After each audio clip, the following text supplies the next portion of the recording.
Be me. 30 years old, work as IT systems administrator for a mid-sized company that keeps threatening layoffs every quarter. Spend most of my days pretending to look busy while RAM prices go up again, and my boss asks why we can't just download more memory. Live in a quiet apartment complex, small one-bedroom, nothing fancy, but it's mine. Been single for 2 years after ex left me for a guy who had his life together better, which apparently means he owned a car made after 2015. Life is boring but peaceful. Just me, my gaming PC that I built when RAM was actually affordable, and my collection of retro movie posters. One Saturday morning, I'm watching The Big Lebowski for the 100th time when I hear a massive crash from next door. Sounds like someone dropped a filing cabinet full of plates. Then I hear crying, like full-on sobbing. Great, new neighbors must be moving in and already breaking shit. Try to ignore it. Turn up the volume on the Dude Abides scene. 10 minutes later, there's frantic knocking on my door. I pause the movie, open the door in my pajama pants and old Nirvana shirt. Standing there is a girl, maybe mid-20s, with tears streaming down her face and what looks like blood on her hand. Behind her is an older woman, probably her mom, looking exhausted. "I'm so sorry to bother you," the girl practically shouts. Then her head jerks to the side and she makes this weird squeaking sound. The mom puts a hand on her shoulder. "We just moved in next door. My daughter accidentally broke our kitchen shelf and cut herself. Do you have any bandages?" The girl's head jerks again and she whispers, "Stupid, stupid, stupid," to herself. I realize she has Tourette's, feel like an asshole for being annoyed. "Yeah, of course, come in. Let me grab the first aid kit." They come inside, the mom apologizing profusely while the girl stands there crying and occasionally jerking her head or shoulder. I get the first aid kit from the bathroom, come back to find the girl staring at my Pulp Fiction poster. "I love that movie," she says loudly. Then her arm jerks and she knocks over my coffee mug on the side table. It shatters on the floor. She starts crying harder. I'm sorry. I'll replace it, I promise." Her tics are getting worse with the stress. Hey, it's okay. It was just a mug, don't worry about it." I clean up the glass while her mom helps her sit down and calm her breathing. Once she's calmer, I bandage her hand. It's not a deep cut, just needs cleaning and a Band-Aid. "Thank you so much," the mom says. We're still getting settled in. I'm Patricia and this is my daughter Lily. Lily gives a little wave and her head jerks again. She has Tourette syndrome. Sometimes new environments make the tics worse. "It's cool, my cousin had it, I get it." This is a lie. I don't have a cousin with Tourette's, but I saw that documentary about it once. Lily looks relieved that I'm not freaked out. "What do you do for work?" Patricia asks, probably trying to make normal conversation. "IT systems admin. Basically, I keep servers running and pretend to understand why the CEO needs 3 monitors. Lily laughs at this, a genuine laugh, then squeaks and her shoulder jerks. "I work at the library," she says proudly. "Shelving books mostly. My manager is really understanding about the tics. Makes sense. Library work is probably good for someone with Tourette's, quiet environment, structured tasks, understanding people." They thank me again and head back to their apartment. I finish watching The Big Lebowski and don't think much of it. Monday comes. I'm at work dealing with Janet from accounting, who insists her computer has a virus because her browser homepage changed. It's literally just because she clicked a button. There's no virus, Janet. You're the virus. Come home exhausted. Boss spent all day talking about optimizing costs, which is code for we're firing people soon. I'm heating up leftover pizza when I hear another crash from next door. Then crying. Part of me wants to ignore it, but I'm not a complete dick. I go over and knock. Patricia opens the door looking frazzled. "I'm so sorry, Lily had an episode. She knocked over the lamp. I'm trying to clean it up before she steps on glass." "Need help?" "Would you mind? I have to finish cooking dinner and watch her at the same time." I come in. Their apartment is the same layout as mine, but decorated completely different. Lots of plants and colorful curtains. Lily is sitting on the couch in her library uniform, crying into her hands. There's a broken lamp on the floor, glass everywhere. "I'm pathetic," she sobs. "I can't even come home without destroying everything." Her whole body jerks and she starts crying harder. I grab their broom and dustpan, start cleaning up the glass. "You're not pathetic. Accidents happen." "Not to normal people. Normal people don't have arms that randomly decide to punch things." Fair point, actually. I finish cleaning up the glass, sit down on the couch next to her. You know in The Empire Strikes Back when Luke is training with Yoda and he keeps dropping stuff and messing up? She looks at me confused. Yoda doesn't call him pathetic. He just tells him to try again, because failing is part of learning. Did you just compare me to Luke Skywalker? I mean, you both have problems with control. His is the Force. Yours is your nervous system. She actually smiles a little. That's the dumbest thing I've ever heard. Hey, I'm trying here. I'm not a therapist. I'm just a guy who watches too many movies. She laughs. Her shoulder jerks, but she's not crying anymore. Patricia brings over 2 glasses of water. Thank you for helping. You didn't have to. It's no problem.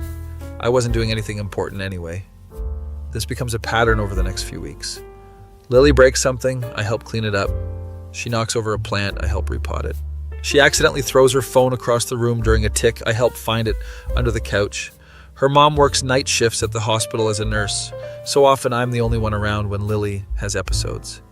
I start to learn her triggers, stress makes it worse, loud noises, being tired, horror movies which she watches anyway because she's stubborn.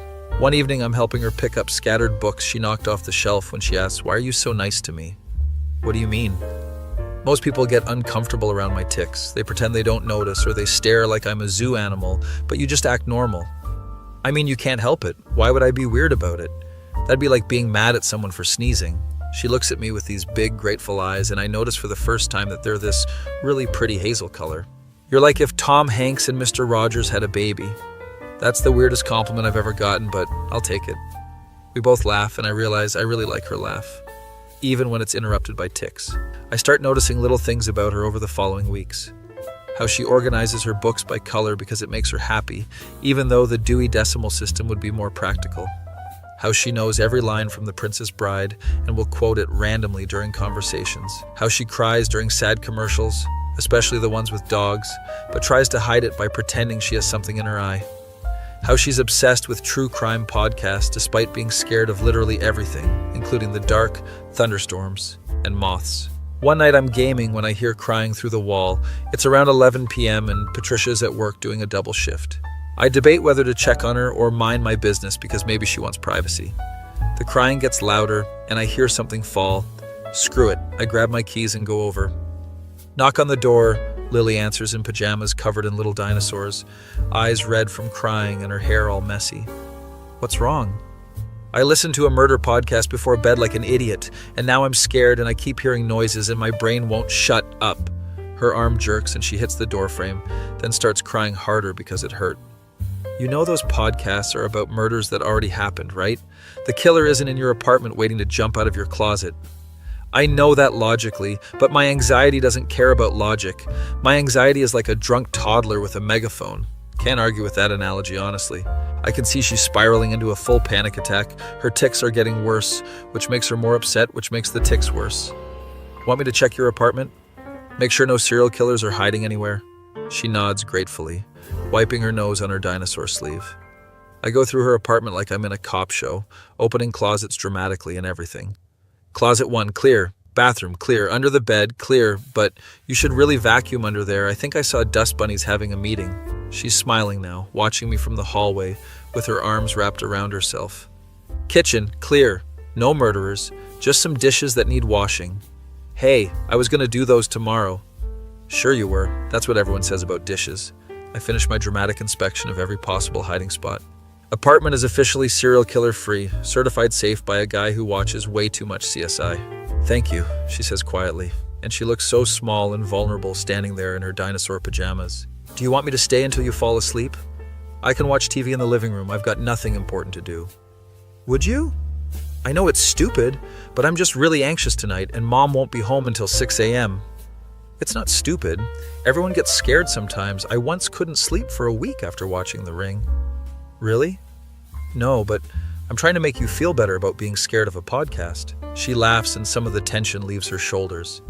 I settle on her couch with the remote, put on some sitcom rerun. I think it's Parks and Recreation. She goes to her room but keeps the door open so she can see the TV light. Can you keep talking? Your voice is calming. It helps quiet down my brain. So I start doing commentary on the show like I'm a sports announcer or a nature documentary narrator. And here we see Leslie Knope making another terrible decision. Will she ever learn the meaning of work-life balance? Experts say no, she will not. I hear her giggle from the bedroom, and it makes me smile. Ron Swanson approaches. magnificent mustache gleaming in the fluorescent office lighting. He's going to say something about government being useless. Yes, there it is. More giggling, this time interrupted by a small tick, but she sounds happier. After about 30 minutes, the giggling stops and I hear soft, even breathing coming from her room. She's asleep, finally peaceful. I quietly get up, turn off the TV, and let myself out, making sure to lock the door from the inside so she's safe. Next morning, I wake up to a text. "Thank you for last night. You're literally the best neighbor ever. I owe you like 1,000,000 cookies." I respond with a gif of Cookie Monster because I'm smooth like that. She sends back, "That's exactly the energy I was going for." This becomes another pattern over the next couple months.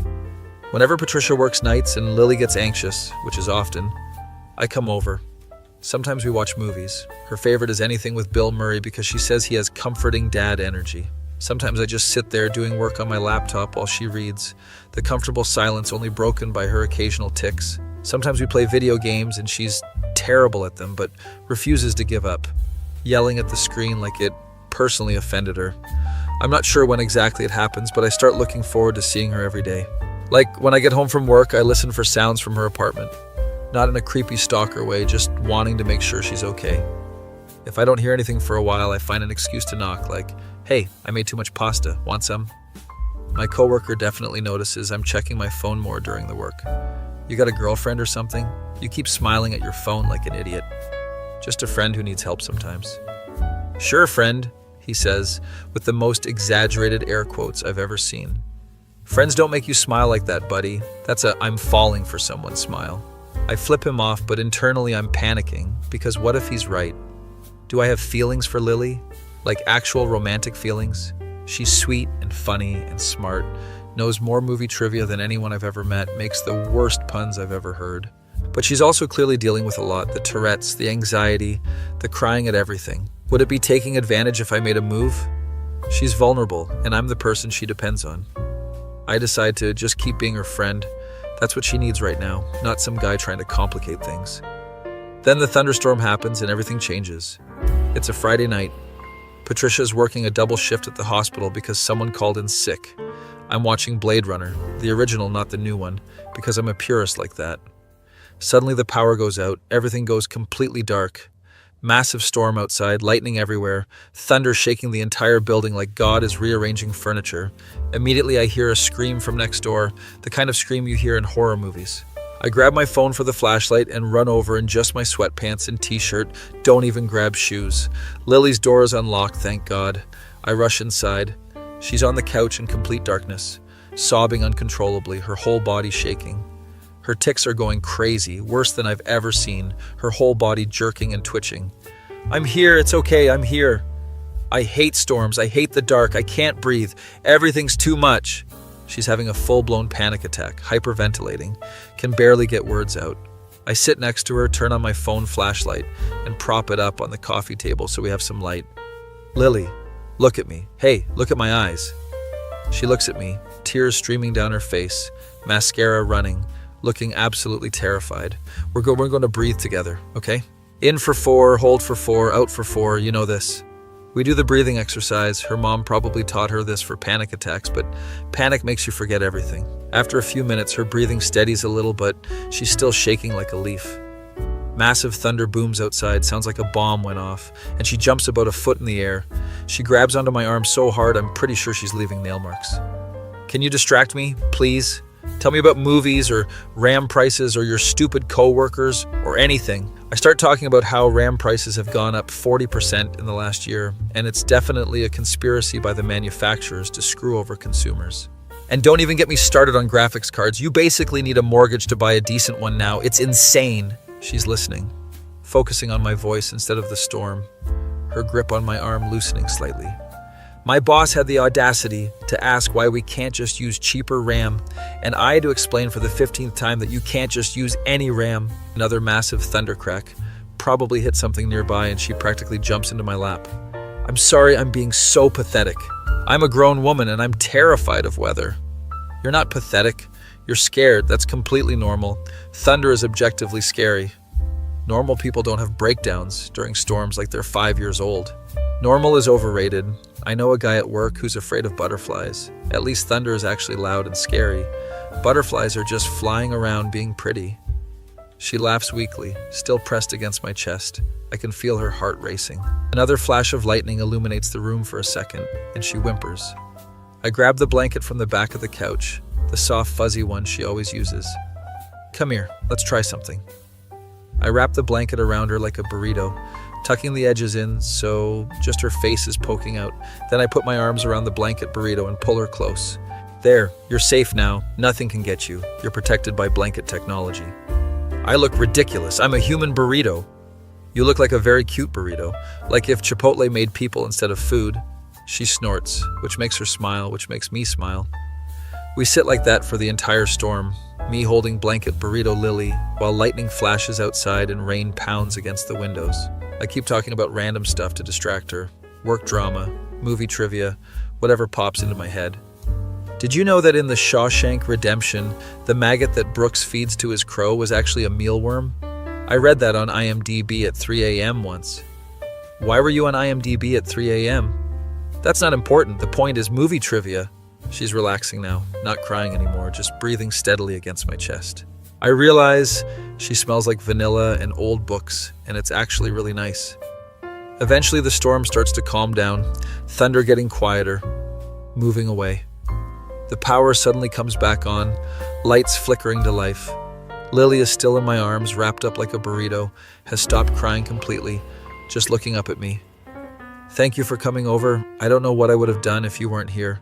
Probably suffered through it alone and been fine. You're stronger than you think. I don't feel strong.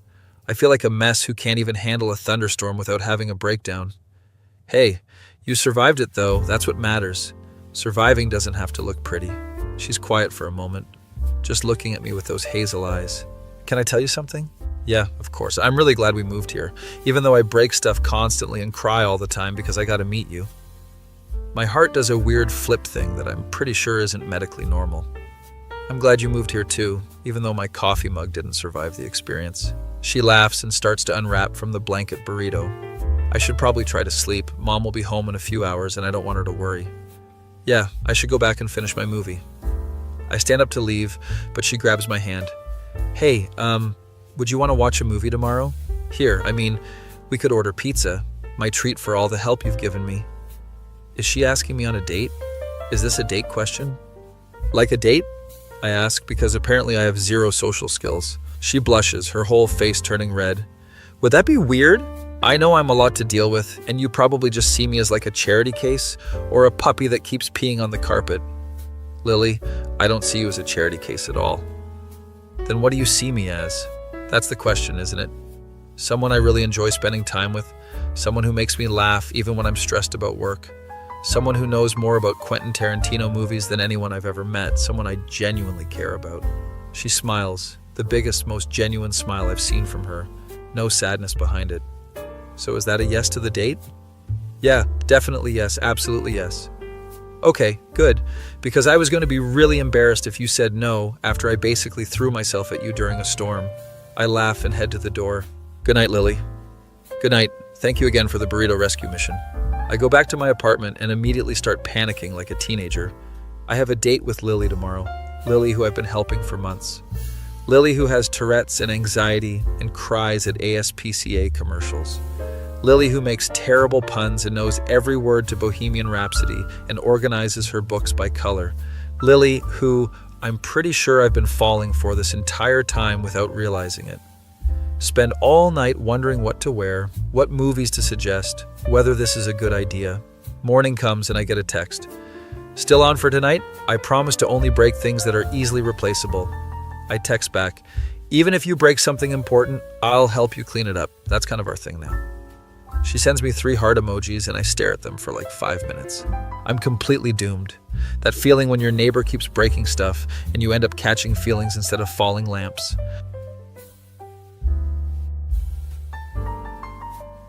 Be me, 6 months after the first date. Turns out pizza and movies with Lily was the best date I've ever had, even though she knocked over the pizza box during a tick and we had to order another one.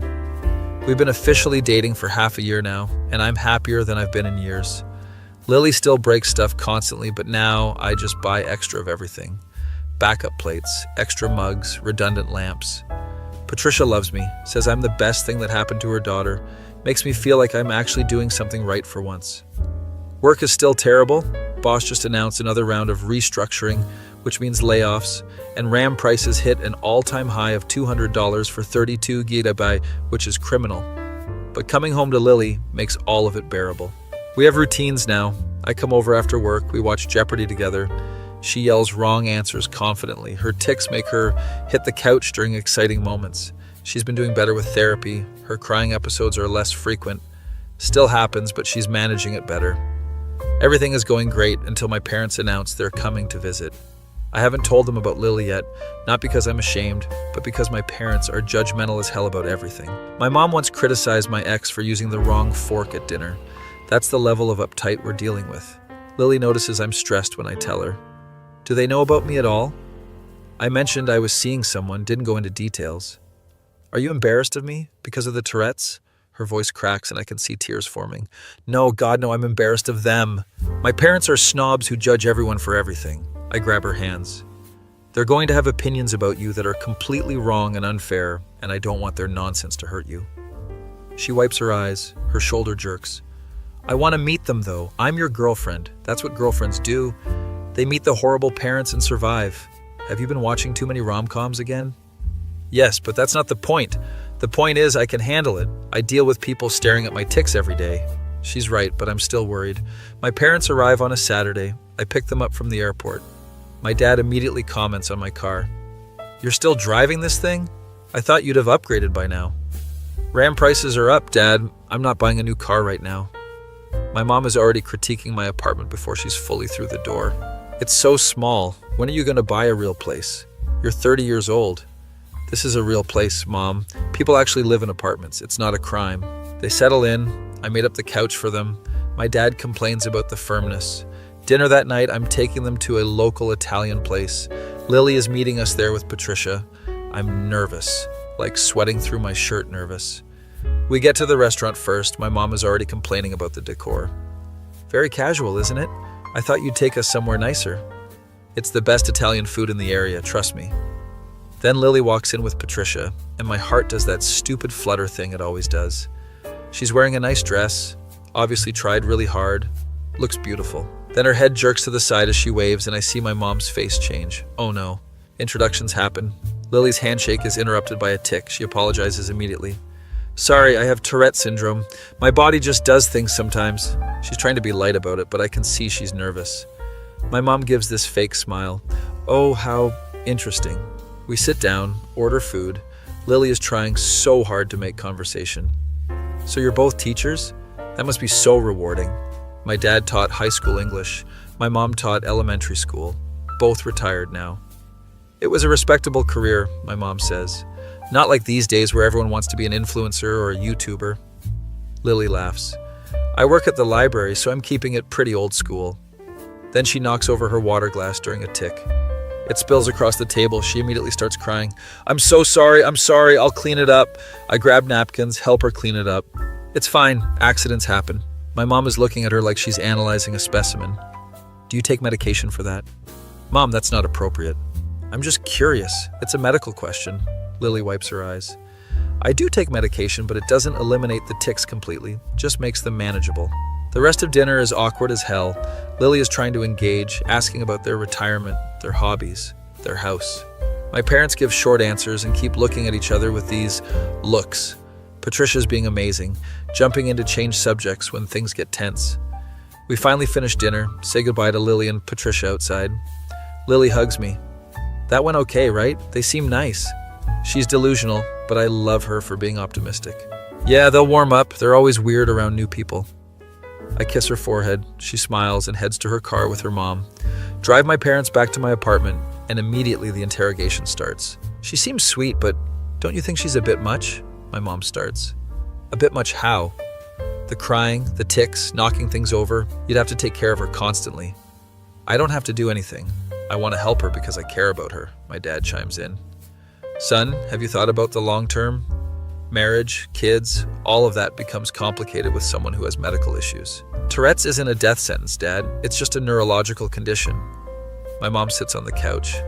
We're just concerned. You've always been the responsible one. We don't want you to burden yourself with someone who needs constant care. This is pissing me off now. She's not a burden. She's my girlfriend. And yes, she has challenges, but so does everyone. Not everyone knocks over water glasses at dinner, my mom mutters. Are you serious right now? She has a medical condition she can't control. My dad tries to be diplomatic. We just want you to be happy, and we're worried this relationship is based on you being a caretaker rather than an equal partner. You met her for 2 hours, and you think you understand our relationship? I'm trying not to yell, but it's hard. We've been dating for 6 months. She makes me laugh every single day. She's smart and funny and kind, and yeah, sometimes she needs help, but I need help too. That's different, my mom says. How? How is it different? You're not dropping things and crying at restaurants. I stand up. She cries because people like you make her feel bad about something she can't control. She was nervous about meeting you, and you judged her from the second she walked in. My mom looks offended. We did not judge her. We were perfectly polite. Polite isn't the same as kind, Mom. You looked at her like she was broken. Silence in the apartment. My dad finally speaks. Maybe we should all cool down and talk about this tomorrow. There's nothing to talk about. I'm dating Lily. I'm probably going to marry her eventually, and you need to accept that or we're going to have a problem. Did I just say marry her? I haven't even thought that far ahead. Or have I? My mom gasps. Marry her? You can't be serious. You barely know her. I know her better than you know her after one dinner where you made her feel terrible. I grab my keys. I'm going out. I'll be back later. Don't wait up. I leave before they can respond, drive straight to Lily's apartment. Knock on the door, Patricia answers. Everything okay? Is Lily here? She's in her room. Go ahead. I go to her room, knock softly. She tells me to come in. She's in her dinosaur pajamas again, eyes red from crying, watching Friends on her laptop. Your parents hate me, don't they? She's not even looking at me, just staring at the screen. I sit on her bed. They don't know you. They just saw the tics and made assumptions. I knew this would happen. Everyone's parents hate me. I'm the girlfriend that comes with a warning label. Tears are streaming down her face now. My ex's parents told him I was too high maintenance, that he could do better, and eventually he agreed with them. I didn't know she had a serious ex. She never talks about past relationships. I'm not him, and I don't care what my parents think. Yes, you do? They're your parents. And they're right. I am high maintenance. You have to help me constantly. I help you because I love you. The words come out before I can stop them. We both freeze. Did I just say I love her? I guess I did. She's staring at me now, tears still on her cheeks. What did you say? I said I love you, and I'm pretty sure I've loved you since you knocked over my coffee mug on the first day and cried about it. That's the dumbest reason to fall in love with someone. Yeah, well, I'm a pretty dumb guy sometimes. She launches herself at me, hugging me so tight I can barely breathe. I love you too. I've loved you since you checked my apartment for serial killers and did dramatic clearances of every room. We're both laughing and crying now. She pulls back to look at me. But what about your parents? They'll come around or they won't, but either way, I'm choosing you. You can't choose me over your parents. Watch me. I'm a grown man who can make his own decisions, and I'm deciding that you're more important than their approval. She kisses me, and I forget about everything else for a moment. When we break apart, she's smiling through tears. Your mom is going to hate me even more now. Probably, but my mom hates everyone. She once wrote a Yelp review complaining that a restaurant had too many windows. Lily laughs, the real laugh that I love. I stay with her that night. We fall asleep watching Friends, her head on my chest. Next morning, I have to face my parents, drive back to my apartment. They're both up, drinking coffee in silence. We need to talk, my dad says. I know, and I'm sorry for yelling, but I'm not sorry for what I said. My mom sets down her coffee. We talked last night after you left. We may have been too harsh on the girl. Her name is Lily. On Lily, we were too harsh on Lily. My dad nods. We're just worried about you. That's what parents do. We worry about our kids no matter how old they are. I get that. But Lily isn't a problem to be worried about. She's the person who makes me happiest. My mom sighs. She does this dramatic sigh thing when she's about to admit she's wrong. I suppose we didn't give her a fair chance. We saw the Tourette's and made assumptions about what that meant for you.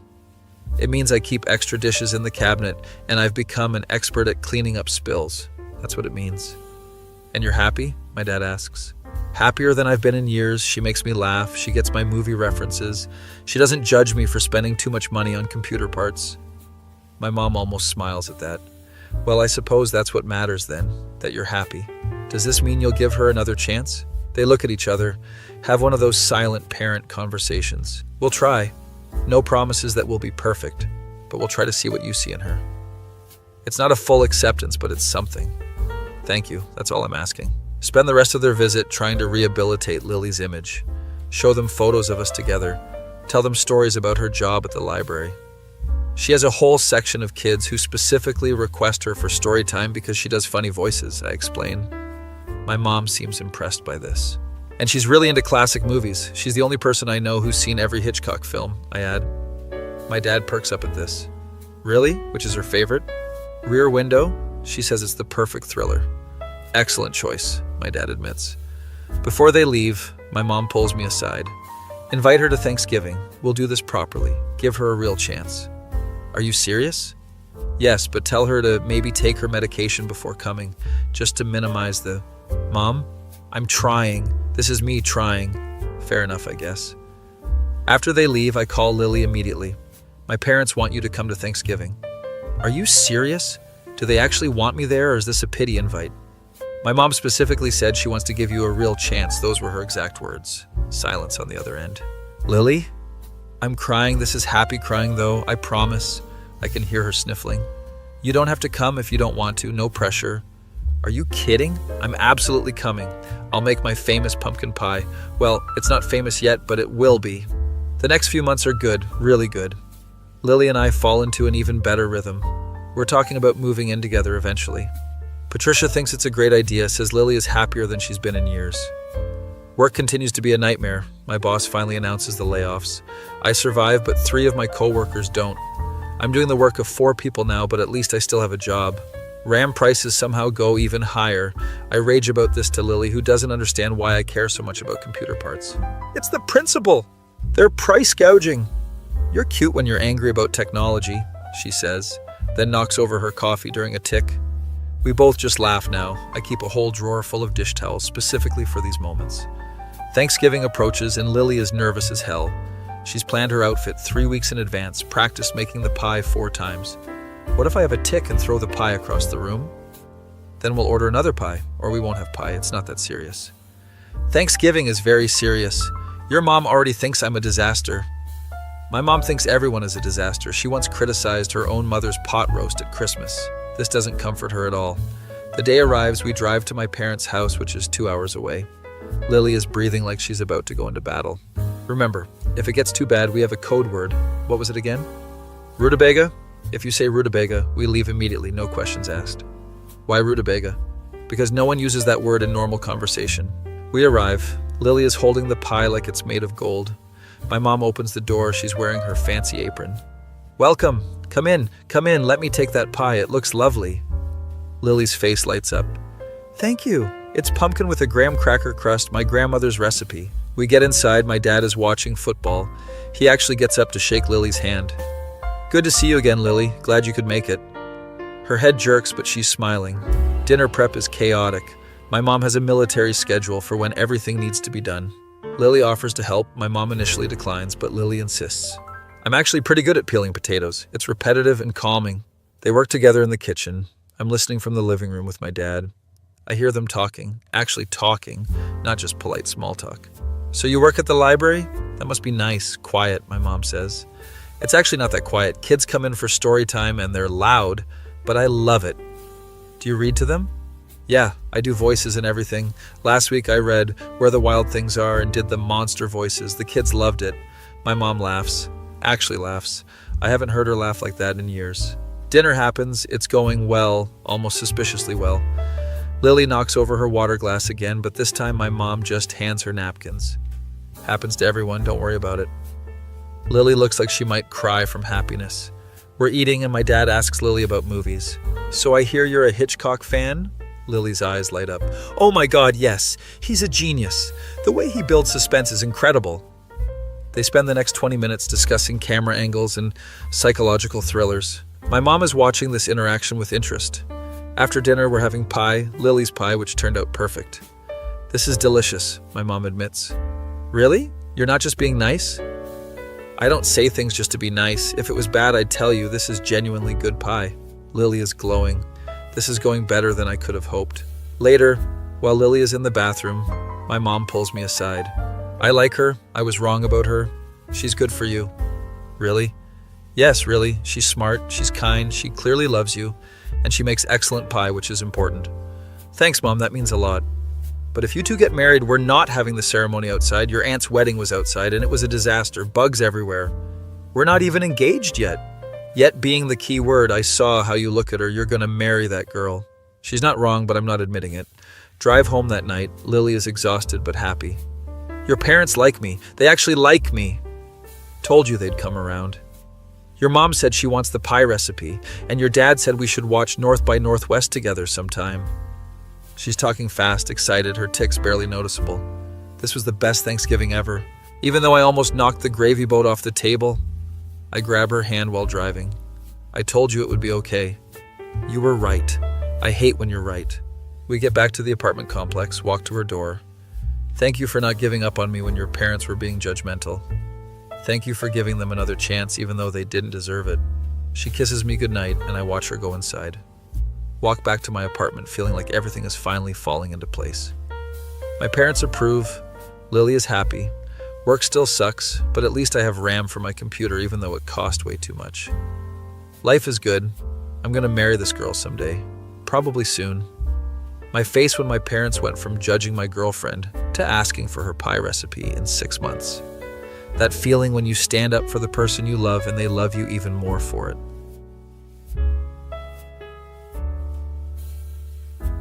Be me, 1 year into the best relationship of my life. Lily and I basically live together now. We go back and forth between apartments, but most of her stuff is at my place. Patricia jokes that she's lost her daughter to the neighbor, which is technically accurate.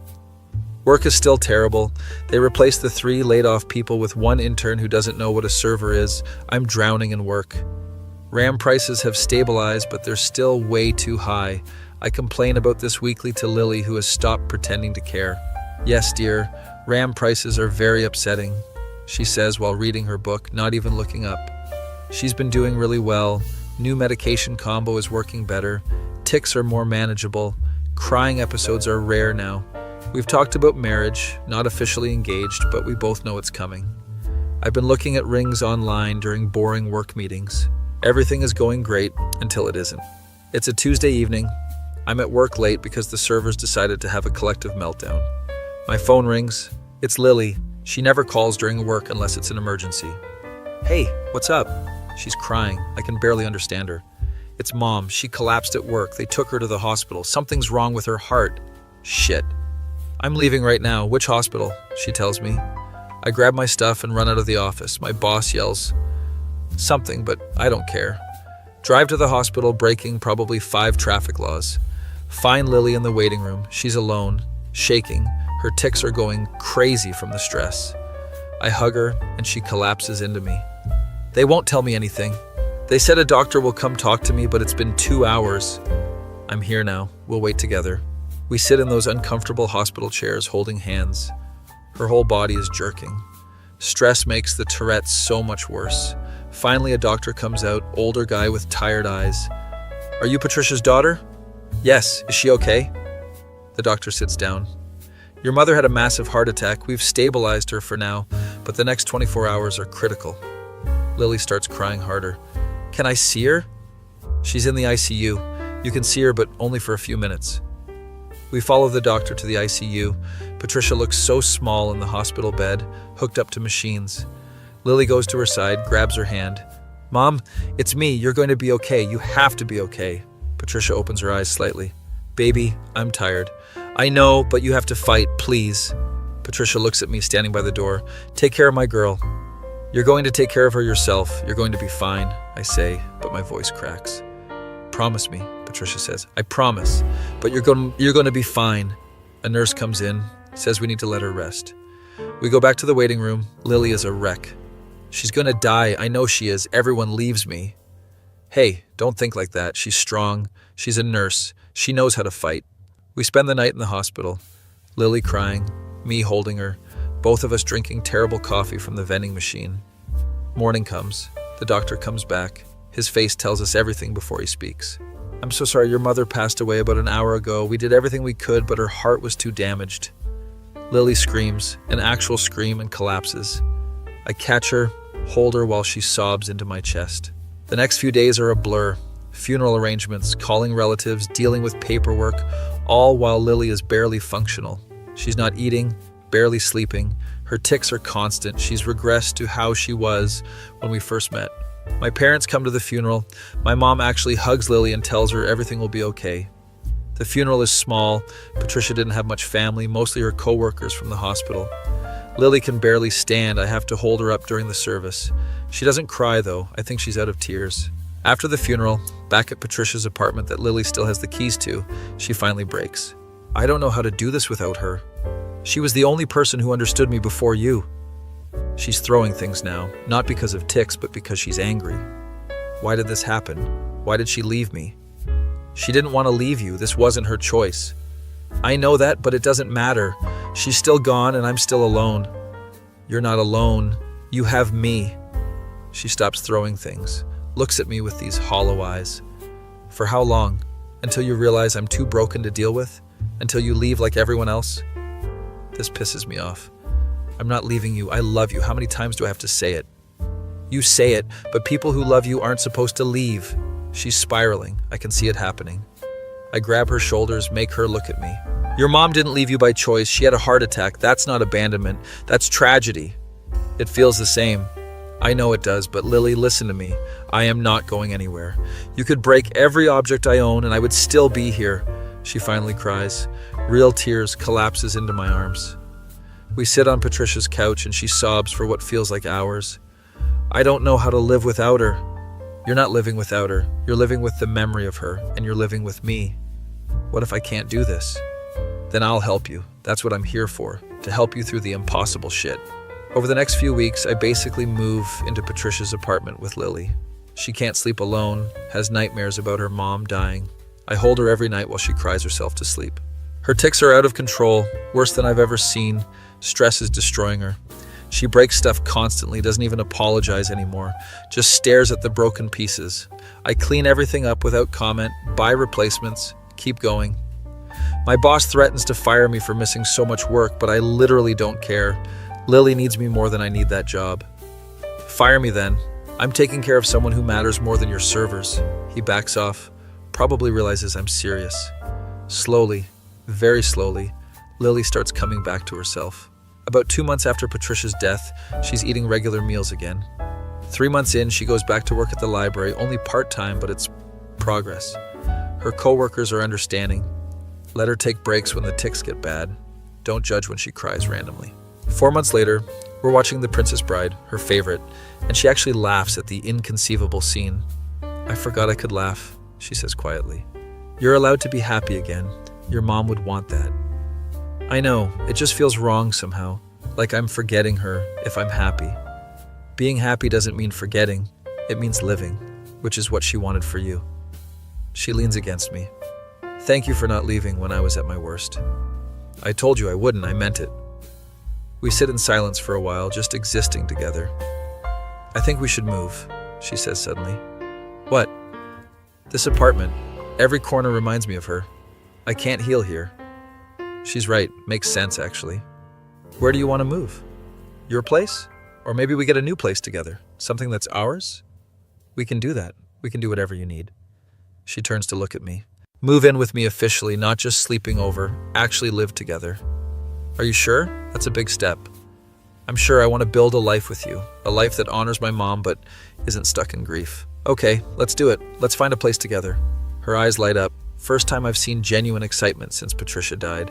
We start apartment hunting, looking for a 2-bedroom, something bigger than my current place. Lily wants lots of windows and space for bookshelves. We find a perfect place about 20 minutes away. 2-bedroom, huge living room, kitchen, big enough for both of us to cook in. Moving is therapeutic for Lily, packing up Patricia's apartment, deciding what to keep, what to donate. She keeps her mom's favorite blanket, the one Patricia used to wrap around her during panic attacks. For when you're not around and I need comfort, she explains. We move into the new place, start building a home together. Lily organizes the books by color. I set up my gaming PC in the second bedroom that we're calling the office. Hang up our movie posters. She bought me a new Pulp Fiction one to replace the one she stared at the day we met. Full circle, she says. Life starts finding a new normal. Lily is doing better. I'm back to full-time work. We're figuring out how to live together. She still breaks stuff, obviously. That's never going away. But now it's our stuff that she's breaking. 6 months after moving in together, I decide it's time. I've been carrying the ring around for weeks, waiting for the perfect moment. Turns out there's no perfect moment. There's just moments. We're watching a movie, some rom-com she picked. I'm not even paying attention. She's in her usual spot, curled up against me, occasionally ticking but relaxed. Hey, Lily. Remember when you first moved in next door and broke my coffee mug? Oh God, don't remind me. I was so embarrassed. I knew right then that you were going to change my life. I didn't know how, but I knew. She sits up, looking at me confused. That's really sweet, but also kind of random? I pull out the ring box from my pocket. Her eyes go wide. You've broken probably 200 things since we met. Glasses, plates, lamps, my phone once, and every single time I helped you clean it up, I fell more in love with you. I open the box. She gasps. You're chaotic and emotional, and you cry at ASPCA commercials. And I want to spend the rest of my life making sure you never have to clean up broken things alone. Tears are streaming down her face. Lily, will you marry me? She tries to say yes, but her tics make her squeak instead. Then she nods frantically. Yes, yes, yes, yes! Oh my God. I put the ring on her finger. She immediately starts sobbing happy tears. I can't believe you proposed during a rom-com. I figured it was appropriate given our relationship is basically a rom-com with more broken dishes. She laughs through tears, kisses me. I love you so much, even though you complain about RAM prices constantly. I love you even though you knocked over my coffee mug on day one. We're both laughing and crying now. She holds up her hand, looking at the ring. It's beautiful. How long have you been planning this? About 6 months. I bought the ring right after your mom died. I knew I wanted to marry you even in the worst moment of our lives. She starts crying harder, happy tears mixed with sad ones. Mom would have loved this. She always said you were the one. She made me promise to take care of you. Figured making it legal was the best way to honor that promise. We sit there for a while, just holding each other. When should we get married? She asks. Whenever you want. Tomorrow, next year. Doesn't matter to me as long as it happens. Spring. I want to get married in spring. New beginnings and all that poetic stuff. Spring it is. Wedding planning is chaos. Lily has opinions about everything. The flowers need to be wildflowers, not roses. Roses are too formal. We need a photo booth with props. People need to have fun. The cake has to be chocolate because vanilla is boring. My mom helps with planning. She and Lily have gotten close. They text each other regularly. My dad walks Lily down the aisle since Patricia can't. Lily cries the entire walk. I'm standing at the altar trying not to cry but failing. She looks beautiful in her dress, simple and elegant, very her. The ceremony is short. We wrote our own vows. I go first. Lily, when you moved in next door and immediately broke my coffee mug, I should have known you'd break into my heart too, in the best way possible. You've made me laugh more than anyone I've ever met. You've taught me that strength isn't about not falling apart.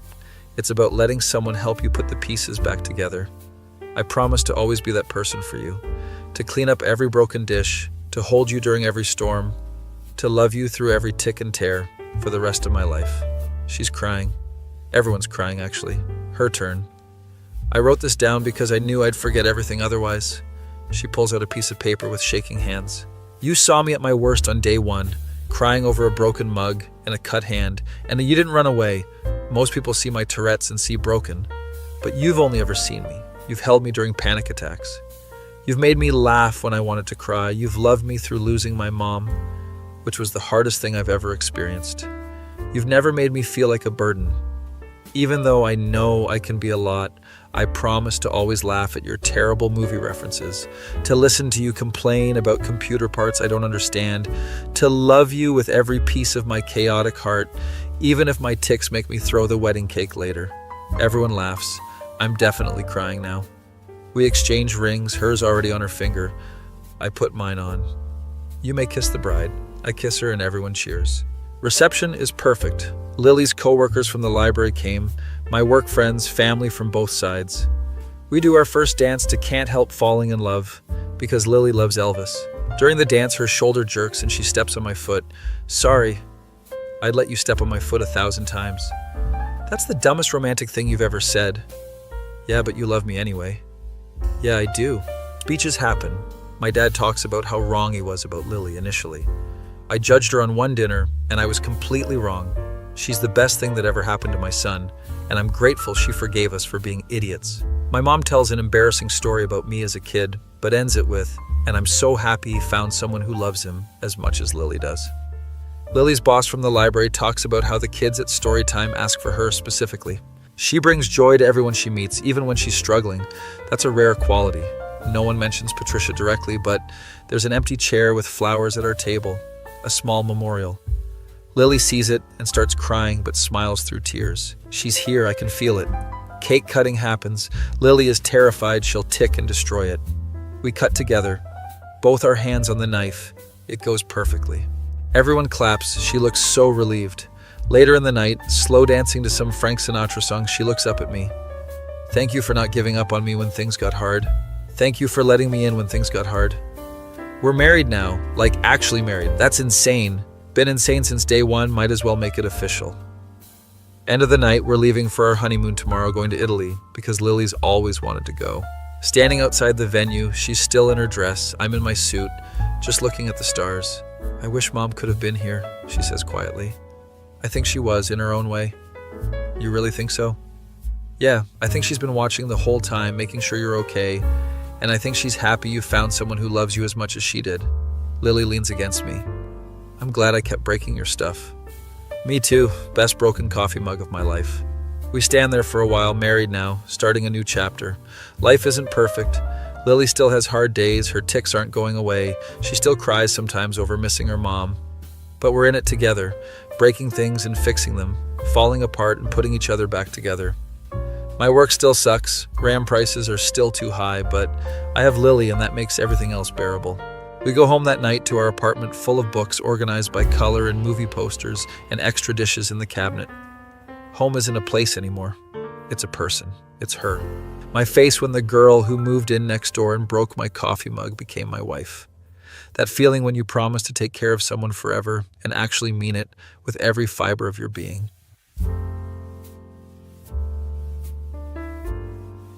Be me, Lily. 25 years old, work at the library shelving books because it's one of the few jobs where my tics don't get me fired. Have Tourette syndrome since I was 12. It sucks. My body just randomly decides to punch things or make weird noises. Live with my mom, Patricia, who's basically a saint for putting up with me my entire life. Just moved to a new apartment complex. Mom thought a change of scenery would be good for my anxiety. Spoiler alert, moving is not good for my anxiety. New places make my tics worse. First day in the new apartment, I'm trying to organize the kitchen when my arm decides to have a mind of its own. I watch in horror as my hand smacks the shelf and the entire thing collapses. Glass everywhere. I cut my hand. I start crying because of course this happens. I'm so pathetic, I yell to no one. My shoulder jerks and I knock over a box of dishes, more breaking sounds. Mom comes running in from the bedroom. Honey, it's okay, accidents happen. I've been here for 2 hours and I've already destroyed the kitchen. I'm crying so hard I can barely see. My tics are going crazy from the stress. Blood is dripping from my hand onto the floor. Mom looks at the cut. We need bandages. I think they're still packed. Let me check the neighbor. I saw someone next door. No, I can't meet the neighbors like this. Lily, you're bleeding. We don't have a choice. She practically drags me next door. I'm crying and ticking and probably look insane. The door opens and there's this guy, maybe early 30s, in pajama pants and an old band shirt, looking confused. I'm so sorry to bother you, I shout because my volume control is gone. Then my head jerks to the side and I squeak like a dog toy. I want to die of embarrassment. Mom explains about the cut, the guy whose apartment smells like coffee and has amazing movie posters, invites us in. While he's getting the first aid kit, I stare at his Pulp Fiction poster because it's my favorite movie. I love that movie, I say, too loudly. Then my arm jerks and I knock over his coffee mug. It shatters on the floor. I start crying harder because I've known this man for literally 30 seconds and I've already broken his stuff. I'm sorry. I'll replace it, I promise. I'm spiraling. I can feel it happening. My tics getting worse. But he just says, hey, it's okay. It was just a mug. Don't worry about it. He says it so casually, like I didn't just destroy his property. Most people get mad or uncomfortable, but he's just cleaning it up like it's normal. He bandages my hand. He's actually pretty gentle about it. Mom introduces us properly. His name is... Actually, I don't catch it because my brain is still panicking. I learn later his name, but in this moment, I'm just trying not to tic again. He asks what I do. I tell him about the library, expecting the usual, "Oh, that must be nice and quiet" response. Instead, he just nods like it makes sense. We leave, and I'm mortified. "Mom, I broke his mug on day 1. He seemed very understanding about it. He was just being polite. He probably thinks I'm a disaster." "You are a disaster sometimes, but you're my disaster," Mom says and hugs me. Spend the next few days avoiding the neighbor because I'm too embarrassed. Then I have another episode, knock over a lamp, glass everywhere again. Mom is exhausted from her hospital shift. I can see it in her face. There's a knock on the door. It's the neighbor. Apparently he heard the crash through the jail. He offers to help clean up, and Mom looks so grateful. I'm sitting on the couch crying into my hands because I'm so tired of being like this. I'm pathetic. I can't even come home without destroying everything. He sits next to me and compares me to Luke Skywalker. It's the dumbest thing I've ever heard, but it makes me smile. That's the dumbest thing I've ever heard. Hey, I'm trying here. I'm not a therapist. I'm just a guy who watches too many movies. Something about the way he says it makes me feel less broken. This becomes our routine. I break something. He helps me clean it up. He never makes me feel bad about it. Never sighs or rolls his eyes. Just helps. I start looking forward to seeing him, even though it's usually because I've destroyed something. He makes me laugh, does terrible impressions, knows every movie reference I make. One day I'm picking up books I knocked over and I ask, "Why are you so nice to me?" Most people get uncomfortable around my tics. They pretend not to notice or they stare. He just acts normal, like my body randomly jerking is no big deal. I mean, you can't help it. Why would I be weird about it? I've never had someone outside my family just accept me like this. I tell him he's like if Tom Hanks and Mr. Rogers had a baby. He laughs, and I realize I really like making him laugh. Over the next few months, I notice things about him too. How he complains about RAM prices like it's a personal attack on him specifically. How he has this gaming PC that he built himself and talks about it like it's his child. How he watches the same movies over and over because they comfort him. How he's patient with everyone, not just me, like it's just who he is. One night, I make the stupid decision to listen to a murder podcast before bed. Now I'm terrified and hearing noises and I can't sleep, and Mom's at work. I'm crying and my anxiety is through the roof. I know I shouldn't bother him, but I'm scared. I knock on his door. He answers, looking concerned. I explain about the podcast and he doesn't laugh at me or tell me I'm being ridiculous. Instead, he goes through my entire apartment doing dramatic clearances like he's in a cop show. Closet 1, clear. Bathroom, clear. I'm smiling despite being scared because he's so extra about it. He offers to stay until I fall asleep, and I'm so grateful I could cry. He sits on my couch doing commentary on parks and recreation, and his voice is so calming. I fall asleep feeling safe for the first time in hours. This becomes another pattern. Whenever I get anxious at night, he comes over.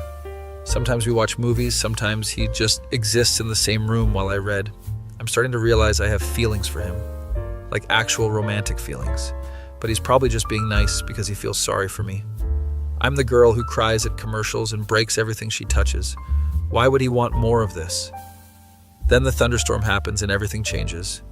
I hate thunderstorms, have since I was a kid. The loud noises trigger my anxiety like nothing else. Mom's at work, the power goes out, and I completely lose it. I'm having a full panic attack, hyperventilating. My tics are out of control. Suddenly he's there, rushing in, and I've never been so happy to see anyone. He helps me breathe, talks to me about RAM prices of all things, and it's working.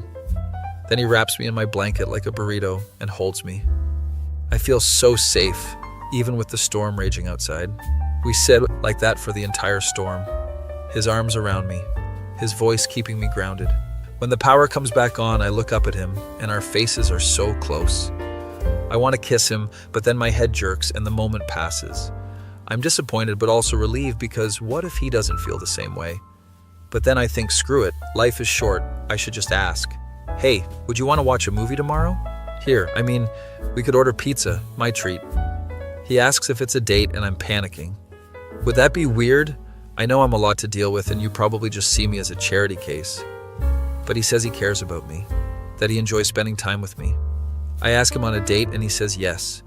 I send him heart emojis and immediately regret it, because what if that's too much? But he doesn't seem to mind and I'm so happy. I could burst. The date is perfect, even though I knock over the pizza box during a tick. He just orders another pizza like it's no big deal. We watch The Princess Bride and quote it together, and I've never felt more understood. We start officially dating and it's the best 6 months of my life. Then he says his parents are visiting and I can see that he's nervous about it. Are you embarrassed of me because of the Tourette's? No, I'm embarrassed of them. I want to meet them though, that's what girlfriends do. The dinner is awkward. His mom keeps looking at me weird. I knock over my water glass and start crying because of course I do. His mom asks about my medication, which feels invasive, but I answer politely. I can tell they don't approve of me. I've seen this look before. My ex's parents had the same look, the "you're not good enough for our son" look. But I try so hard to make a good impression, asking about their lives, being friendly. After dinner outside, I tell him, that went okay, right? I'm lying. I know it didn't, but I want to be optimistic. Later that night, I'm in my room crying because I knew his parents would hate me. Everyone's parents hate me. I'm the girlfriend that comes with a warning label. I tell him about my ex whose parents convinced him I was too high maintenance. Then he says, I help you because I love you. Wait, what? Did he just say he loves me? What did you say? He says it again and I'm crying, but happy crying. I love you too. I've loved him since the serial killer apartment check, maybe even before that. Over the next few months, his parents slowly come around. They invite me to Thanksgiving and I'm terrified. I practice making pie, plan my outfit, prepare myself for judgment. But Thanksgiving goes well. His mom actually laughs at something I say. His dad talks to me about Hitchcock movies like I'm an actual person with opinions. His mom asks for my PIE recipe at the end of the night. I'm in the car afterwards like, they actually like me. Everything is perfect for a while. We're talking about moving in together officially. Then mom collapses at work and my entire world falls apart. Sitting in the hospital waiting room, I'm spiraling. My tics are so bad I'm hitting myself. I can't stop shaking. He shows up and I collapse into him. The doctor says mom had a massive heart attack.